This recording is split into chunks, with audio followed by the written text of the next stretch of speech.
this is a golden opportunity to raise the profile of the sport. This is Indian hockey's second Chuck Day moment, if I am to say so. After that Bollywood film, which made the country go bonkers over women's hockey or hockey in general, this moment has come. You've got to take it on. You've got to capture the moment. You've got to build on it. You've got serious. Hockey India is sitting on a gold mine right now. They are sitting on a gold mine. The only question on the top of people's minds when is the next hockey tournament? Yes, it was my next question. Yeah, so forward to. Yeah, there's a lot to look forward to. It's a packed calendar, but it is a calendar which is a COVID calendar. So I don't know what's going to happen. I don't know what's not going to happen. Immediately, though, 1st to 9th of October is the Asian Champions Trophy. India's going to win. So I can tell you that straight away. India's going to win unless we get complacent or unless X, Y, Z. Yeah. Otherwise, in Asia, I think we're pretty unstoppable right now. But the real big one for me is the men's and women's junior World Cup, the boys and girls junior World Cup. That is where you get a first look at our next crop. And the world is watching. We are not the only one who are waiting to see, who is the next Harmanpreet Singh, who's the next Rupinder Pal Singh, who's the next Lalit Upadhyay. The world is watching because they're worried. Indian hockey is back with a bang. And they're worried that, it can be the force to reckon. Yeah, they're going to be the force to reckon with. Remember now, and people have not spoken about this enough, India was the only country at the Olympic Games that had both the men's and the women's team in the semifinals. Yeah. It was not Netherlands, it was not Germany, it was not Australia, not Belgium. It was none of them. It was India that had both their teams playing in the semifinals of the men's and the women's competition. That is humongous. But that also tells you how tough the competition is. If Australia can't get their teams in, if GB could not get both their teams in, it just shows high-level hockey or elite-level competition is incredibly tough.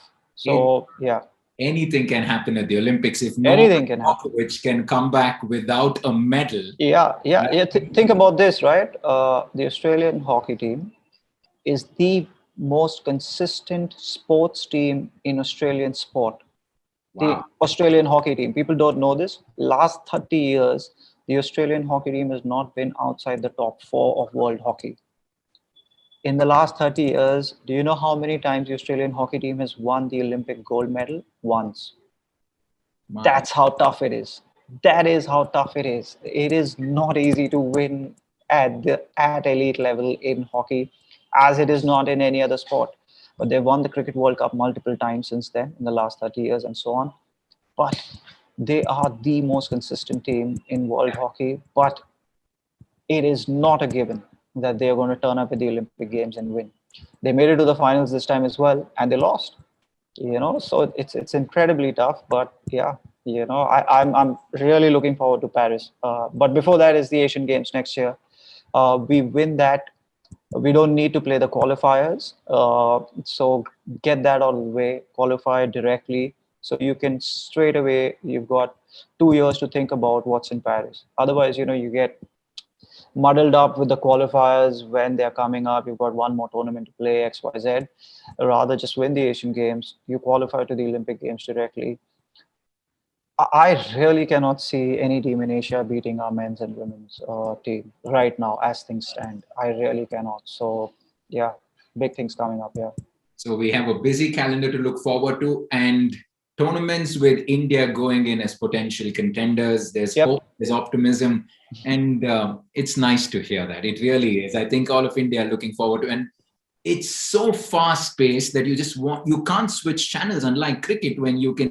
You can switch channels to see what's happening somewhere else, because when the hockey game's going on, it doesn't give you an opportunity to look at something else. People don't know that now, but hockey is the fastest outdoor sport in the world. It's the fastest outdoor sport in the world, and the FIH has, in its wisdom, tried to make it faster and faster and faster. For example, the 4 quarters was meant to make it faster. The AstroTurf was meant to make it faster. Getting rid of the offside rule was meant to make it faster. So the sports just got in faster and faster. And it's incredibly quick now. And if you can't take the heat, you'll have to get out of the kitchen, basically. What's there to see?